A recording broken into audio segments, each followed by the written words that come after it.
हरियाणा करण में लगातार सियासी गतिविधियां बनी हुई हैं और हमारे साथ कई दिग्गज जुड़ रहे हैं, लगातार अपनी बात भी रख रहे हैं अपनी चुनावी रणनीति को लेकर के और टिकट मिलने के बाद क्या उनकी रणनीति है आगे पार्टी के तहत आगे बढ़ने को लेकर के।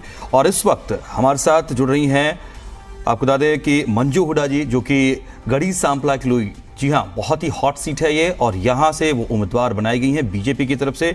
मंजू हुड्डा जी, बहुत स्वागत है आपका जी मीडिया पर। मंजू जी, पहले तो आपको शुभकामनाएं कि पार्टी ने, बीजेपी ने आप पर भरोसा जताया है और आपको ऐसी जगह टिकट दी है जहां एक विधायक के तौर पर 5 बार भूपेंद्र हुड्डा जीत चुके हैं चुनाव और ये 6ठी बार पूर्व मुख्यमंत्री के तौर पर उनकी पहचान है और कद्दावर नेता। तो कैसे देखते हैं आप इस सीट को, गढ़ी सांपला किलोई को, अपनी दावेदारी के लिए? सबसे पहले आपको मेरा नमस्कार और आपका बहुत धन्यवाद।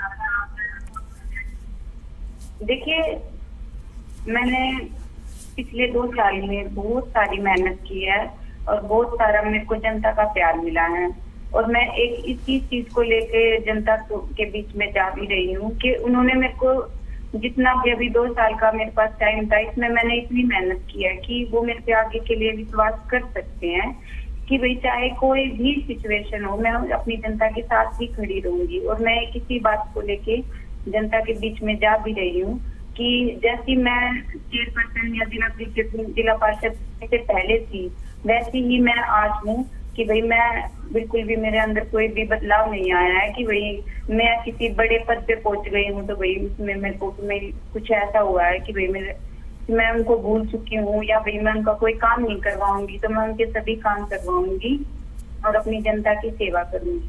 तो मेरे लिए कोई ये बड़ी चुनौती नहीं है, क्योंकि मेरा ये मानना है कि राजनीति सिर्फ बैठने के लिए या उसका भाई एक होता प्रलोभन होती है या सेवाएं देती है, वो करने के लिए नहीं होती है। राजनीति सेवा करने के लिए होती है और मैं जनता की सेवक हूँ तो जनता की सेवा ही करूंगी।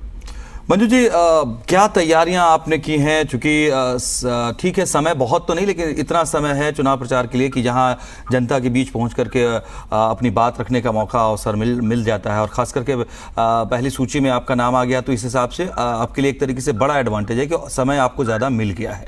तो क्या तैयारी आपकी है जनता के बीच जाने को लेकर? कैसे आप अपनी बातों को उनके बीच रखने की कोशिश कर रही हैं?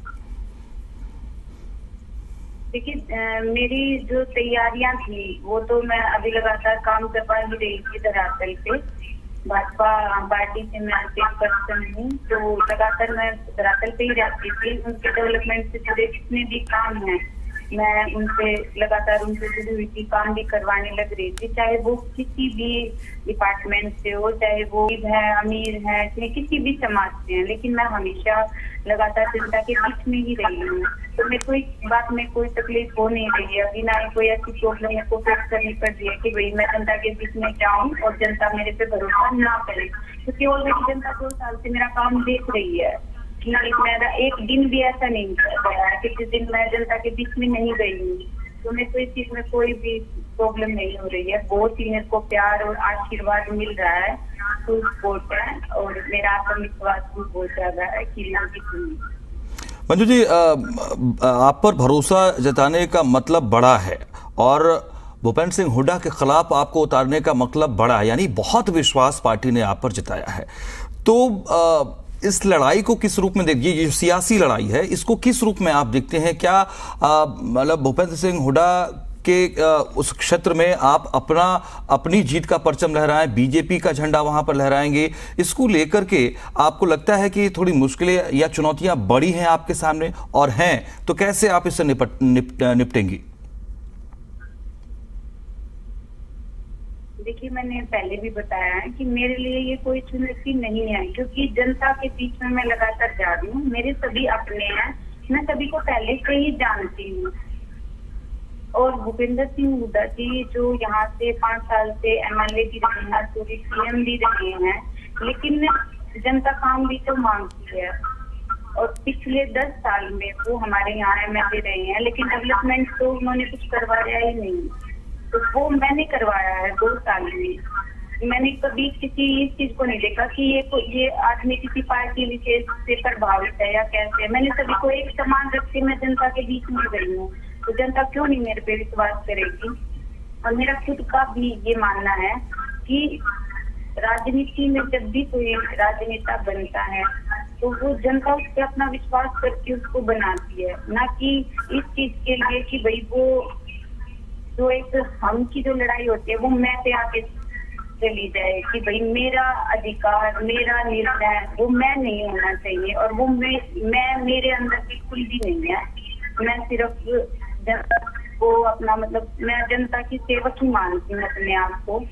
तो मंजू में कोई चैलेंज नहीं है। जी, और मंजू जी, आप कह रही हैं कि आप भूपेंद्र हुड्डा ने इस विधानसभा क्षेत्र में कोई काम नहीं किया। बेशक वो 5 बार विधायक रहे हैं, मुख्यमंत्री पद पर भी रहे हैं, आपने इलाके में काम किया और आपको भरोसा है जनता से वोट मिलने का। लेकिन भूपेंद्र सिंह हुड्डा तो कहते हैं कि पूरे हरियाणा में ही बीजेपी ने कोई काम नहीं कराया है, सिर्फ ठगा है लोगों को।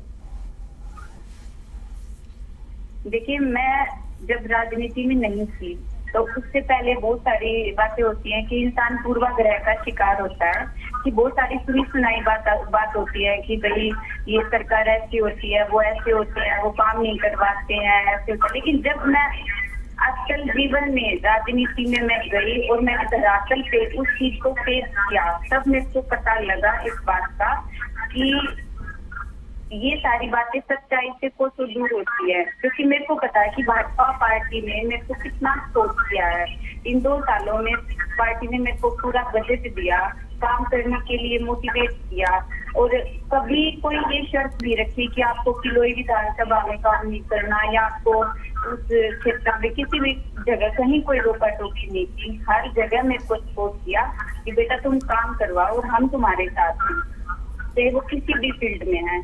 तो अगर राजनीति में अगर ऐसी बात होती कि भाजपा पार्टी काम नहीं करवाती तो कहीं ना कहीं मेरे को भी वो चीज फेस करनी पड़ती। लेकिन मेरे को इस चीज में कभी कोई कमी दिखी ही नहीं, और इसीलिए मैंने भाजपा पार्टी को चुना कि भाई काम ही तो करवाना हमें जनता का, और क्या करना। अगर काम ही नहीं करवाएंगे तो खाली राजनीति करके क्या करेंगे। जनता ने हमें काम करने के लिए चुना है, और वो ही ना करवाएं तो फिर क्या करना है।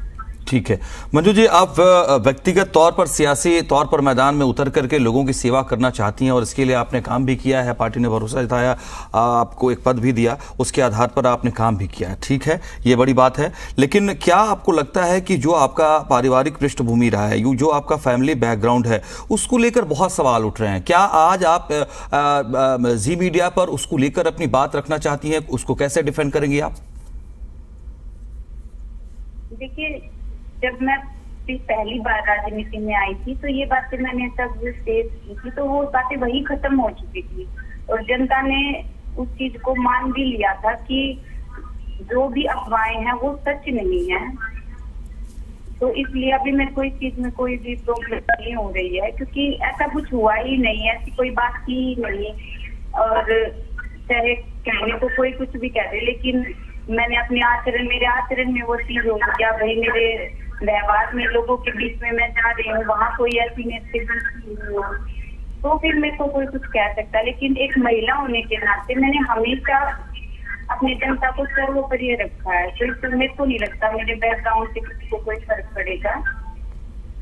ठीक है मंजू जी, एक सवाल जो कांग्रेस लगातार बीजेपी को लेकर कर रही है और घेर भी रही है, मुख्यमंत्री के चेहरे को लेकर के, हम सब जानते हैं ये, वो कांग्रेस लगातार ये कह रही है कि इनके पास तो मुख्यमंत्री के चेहरे की ही कमी है और नेतृत्व में दिक्कत आ गई थी, बहुत नाराजगी हो गई थी, स्थिति ऐसी हो गई थी बीजेपी कि उनको मनोहर लाल को रिप्लेस करना पड़ा, बदलना पड़ गया, नायब सैनी को एक नए चेहरे के तौर पर लाना पड़ गया मुख्यमंत्री के तौर पर। क्या इस स्थिति, इसको लेकर आपकी क्या राय है? देखिए, ऐसा तो कुछ हुआ नहीं है कि भाई चेहरा बदलना पड़ गया। मनोहर लाल खट्टर जी ने भी अपने समय पे बहुत ही अच्छा काम किया है, युवाओं को पढ़ने के लिए एक बहुत ही बड़ा प्लेटफॉर्म दिया है कि, और एक बिना खर्ची पर्ची की जो एक योजना चली कि हमारे पूर्व सीएम ने एक मतलब युवाओं में एक वो जोश भरा कि भाई तुम पढ़ोगे तो अच्छी सक्षम होगे तो अपनी आने वाली जनरेशन को भी सक्षम करोगे। तो तो और ऐसे ही हमारे नायब सिंह सैनी जी हैं जो जनता के बीच में जा रहे हैं और जनता का उनको भरपूर प्यार भी मिल रहा है। तो मेरे को नहीं लगता। मंजू जी, थोड़ा सा एक सेकंड के लिए आपको रोकता हूं, मैं आपके पास फिर मंजू गढ़ी सांपला क्लोई सीट से बीजेपी की उम्मीदवार मंजू हुड्डा लगातार हमारे साथ बनी हुई है और बेबाकी से अपने हमारे सवालों का जवाब भी दे रही हैं।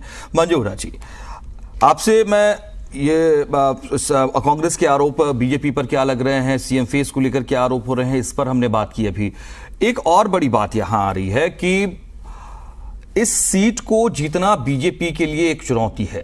प्रधानमंत्री नरेंद्र मोदी का हरियाणा से बहुत बड़ा जुड़ाव रहा है। बेटी बचाओ आंदोलन की कहें या बहुत सारी ऐसी योजनाएं उन्होंने हरियाणा की धरती से शुरू की हैं। तो क्या आप ये भरोसा रखती हैं, क्या आप ये वादा करती हैं कि ये सीट बीजेपी के आप खेमे में डालेंगे, एक कमल यहां से आप देंगी प्रधानमंत्री को? हाँ जी, हाँ जी। मैं ये कह रहा हूं कि प्रधानमंत्री मोदी का हरियाणा से बहुत करीब का लगाव रहा है। हमेशा वो आते हैं तो यहां से अपने जुड़ाव की बात करते हैं। और आपके सामने क्या ये एक चुनौती है कि सभी विधायक जो या कैंडिडेट जो बीजेपी के अब इस बार घोषित हो चुके हैं, वो सब ने ये भरोसा दिया है कि हम ये अपनी सीट से एक कमल निकाल करके प्रधानमंत्री की झोली में डालेंगे, मतलब बीजेपी के लिए हम ये सीट जीत कर देंगे। तो ऐसी स्थिति आपके सामने भी है, तो ये भरोसा आप भी देंगे प्रधानमंत्री को, बीजेपी को, कि गढ़ी सांपला क्लोई की सीट पर कमल खिलेगा?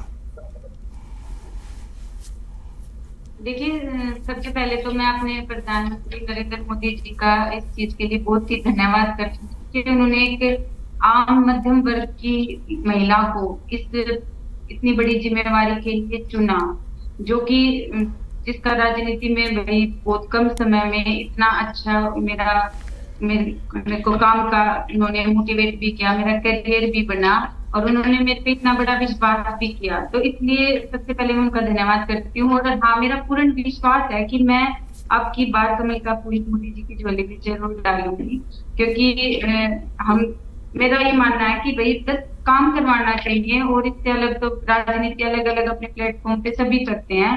लेकिन अभी देखिए, जैसे कौशल रोजगार योजना के लिए हमारी हरियाणा सरकार ने 1,20,000 युवाओं को अब हाल में पक्का भी किया है। और मैं एक ओबीसी समाज की बेटी भी हूँ और यहाँ हुड्डा के परिवार में बहू भी हूँ। तो बहुत ही मेरे लिए ये बहुत ही उनका आशीर्वाद भी है कि भाई मैं यहाँ से जीतूंगी, जिसमें चाहे मेरे ओबीसी समाज का परिवार है, चाहे मेरा जनरल समाज का है, चाहे हर समाज का, पूरे समाज का मेरे को इसका प्यार भी मिल रहा है। तो मैं यहाँ से डेफिनेटली जीतूंगी। ठीक है मंजू जी, एक भविष्य की संभावनाओं के तौर पर एक सवाल आपसे रख रहा हूं मैं आपके सामने। अगर मंजू हुड्डा जीत हासिल करती हैं, सरकार बीजेपी की बनती है, तो मंजू हुड्डा के सामने अगर ये प्रस्ताव आए कि आप कैबिनेट मंत्री, आपका रैंक आपको मिलेगा, तो किस विभाग में, किस वर्ग के लिए काम करना चाहेंगी? सॉरी, मेरे को आपकी आवाज क्लियर नहीं आ रही, क्या कह रहे हैं? मंजू जी, मैं कह रहा हूं कि अगर संभावनाओं के तौर पर अगर बीजेपी की सरकार बनती है फिर से, अगर मंजू हुड्डा जीत हासिल करती हैं अपनी सीट से, और अगर सरकार गठन के दौरान यह प्रस्ताव आए मंजू हुड्डा के सामने कि आपको कैबिनेट मंत्री बनाया जाएगा, तो मंजू हुड्डा कौन से डिपार्टमेंट में, किस विभाग के लिए काम करना बेहतर समझेंगी? मैं महिलाओं के विभाग को चुनूंगी, क्योंकि मेरा ये मानना है कि सबसे पहले मेरे को जो एज ए महिला मैं यहाँ तक आई हूँ, तो मैं भी चाहती हूँ कि मेरी जितनी भी महिलाएं हैं वो ऐसे ही आगे मिले और मेरे से मोटिवेट भी हो कि अगर मंजू हुड्डा आगे आ सकती है तो हम क्यों नहीं। तो इसलिए मैं चाहती हूँ कि महिलाओं से जुड़ी जो भी समस्याएं हैं, कोई भी बात है, तो सबसे आगे मैं उनके सामने खड़ी मिलूं और उनका हर हाल में साथ दूं। तो इसलिए मैं महिलाओं का विभाग चुनूंगी। मंजू हुड्डा जी, बहुत शुक्रिया आपका और बहुत सारी शुभकामनाएं आपको आपकी अपनी सियासी लड़ाई के लिए। बहुत शुक्रिया, हमें आपने समय दिया और अपनी बात बेबाकी से आपने रखी है। बहुत बहुत शुक्रिया।